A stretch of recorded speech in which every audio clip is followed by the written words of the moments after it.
नमस्कार दोस्तों, आप सभी को हमारे इस चैनल में स्वागत है। आज हम आपको उत्तराखंड के एक ऐसे पवित्र और रहस्यमयी मंदिर के दर्शन कराने जा रहे हैं जिसका संबंध सीधे भगवान शिव और माता पार्वती के विवाह से जुड़ा हुआ है। जी हाँ, हम बात कर रहे हैं त्रियुगी नारायण मंदिर की, जो रुद्रप्रयाग जिले में स्थित है। यदि आप सनातन धर्म, धार्मिक यात्रा और पौराणिक स्थलों में रुचि रखते हैं तो इस वीडियो को अंत तक जरूर देखिएगा। त्रियुगी नारायण मंदिर उत्तराखंड के रुद्रप्रयाग जिले में समुद्र तल से लगभग 1980 मीटर यानी कि 6500 फीट की ऊंचाई पर स्थित है। यह मंदिर केदारनाथ मार्ग पर सोनप्रयाग से लगभग 12 किलोमीटर की दूरी पर स्थित है। चारों ओर हिमालय की सुंदर वादियां, हरे भरे पहाड़ और शांत वातावरण इस स्थान को और भी दिव्य बना देता है। तो दोस्तों, यात्रा हम शुरू करते हैं अपनी यहाँ त्रियुगी नारायण मंदिर की। हम लोगों ने ये कार अपनी बुक कर रखा था पहले ही, और ये देखिए हम लोगों ने ये डंडा भी रख लिया है अपना, जो हम केदारनाथ से आए थे, क्योंकि हमें तुंगनाथ महादेव भी चढ़ाई करनी है, इसलिए हमने संभाल के रख लिया है। और हम लोग कार से अपना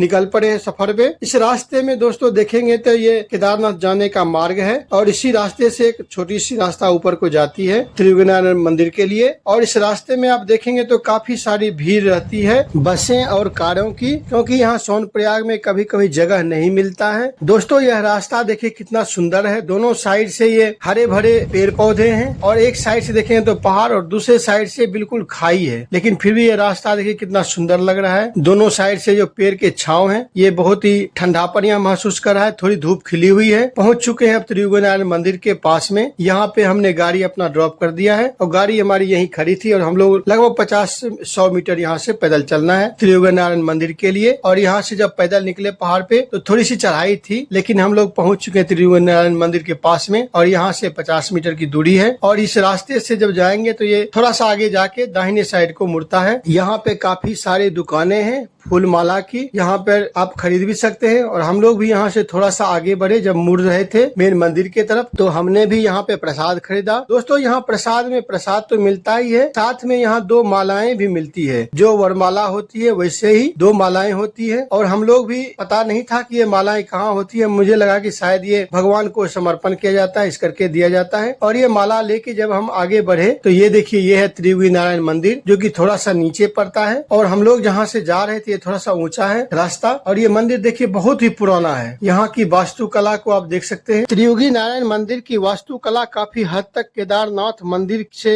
मिलती जुलती है। पत्थरों से निर्मित यह प्राचीन मंदिर सदियों से श्रद्धा और आस्था का केंद्र बना हुआ है। इस मंदिर में भगवान विष्णु की पूजा की जाती है, लेकिन इसका सबसे बड़ा महत्व भगवान शिव और माता पार्वती के विवाह के स्थल के रूप में है। आज भी यहाँ देश और विदेश से अनेक जोड़े विवाह करने यहाँ आते हैं। उनका विश्वास है कि जिस स्थान पर भगवान शिव और माता पार्वती का विवाह हुआ था, वहाँ विवाह करने से वैवाहिक जीवन सुखमय और सफल होता है। इसी कारण यह मंदिर आधुनिक समय में भी विशेष लोकप्रियता प्राप्त कर रही है। त्रियुगी नारायण मंदिर के प्रांगण में 4 पवित्र कुंड है: ब्रह्म कुंड, रुद्र कुंड, विष्णु कुंड, सरस्वती कुंड। मान्यता है कि इन कुंडों का जल अत्यंत पवित्र है। श्रद्धालु यहाँ स्नान कर अपने पापों की मुक्ति की कामना करते हैं। कहा जाता है कि सरस्वती कुंड से जल निकलकर अन्य कुंडों में ही प्रवाहित होती है। दोस्तों, यहाँ पहुँचने के बाद हमने यहाँ एक पंडित जी को अपने पूजा पाठ के लिए तैयार किया, और यह पंडित जी हमें पूजा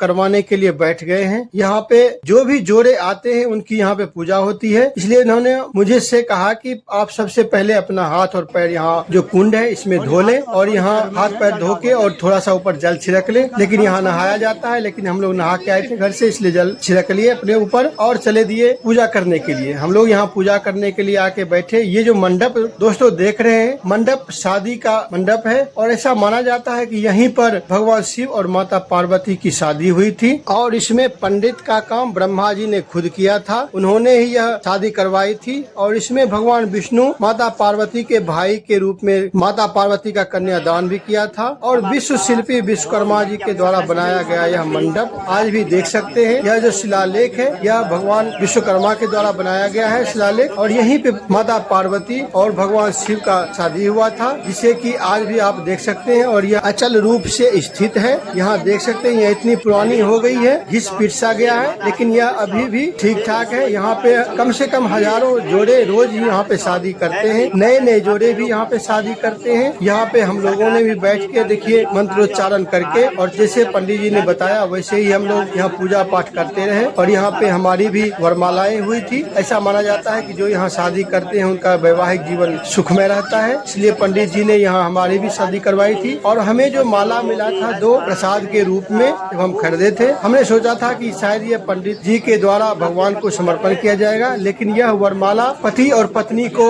एक दूसरे को पहनाने के लिए देते हैं। और यह देखिए इस तरह से हमारी यहाँ पे फिर से एक बार शादी हुई है। और यह शादी होने के बाद ये हम लोग फेरे लगा रहे हैं। पंडित जी ने बोला कि एक फेरे लगाइए इस मंडप के, और इस मंडप के हमने एक फेरे लगाए।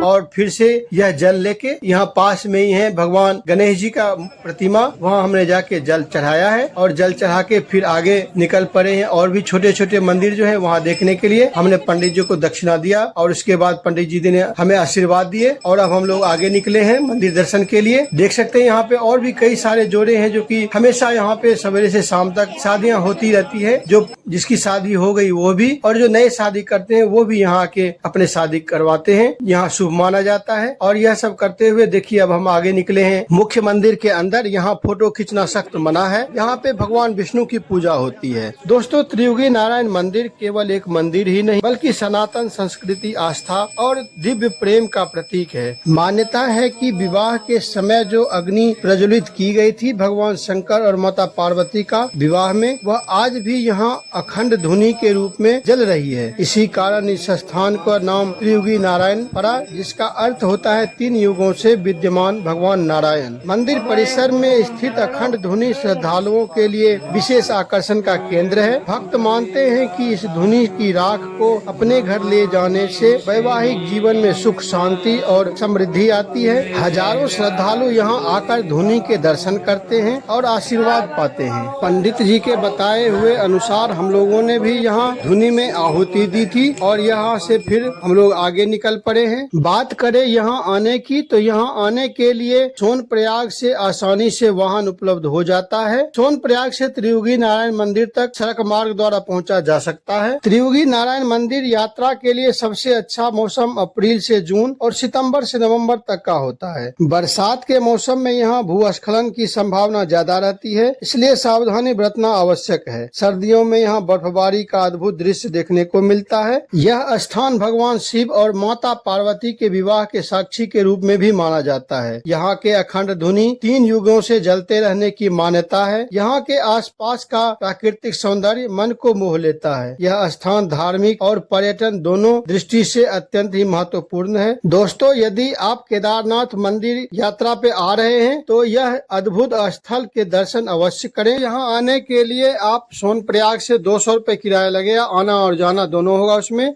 शटल यहाँ से चलती रहती है। आप उससे 2 घंटे में लगभग वापस आ जाएंगे यहाँ मंदिर को दर्शन करके। तो दोस्तों, कैसा लगा हमारा वीडियो? अगर अच्छा लगा होगा तो कृपया करके लाइक और सब्सक्राइब जरूर कर दें। दोस्तों, अब हम लोग यहाँ से निकलेंगे तुंगनाथ महादेव के लिए। अगले वीडियो में मिलते हैं अब हम लोग फिर से। तब तक के लिए धन्यवाद।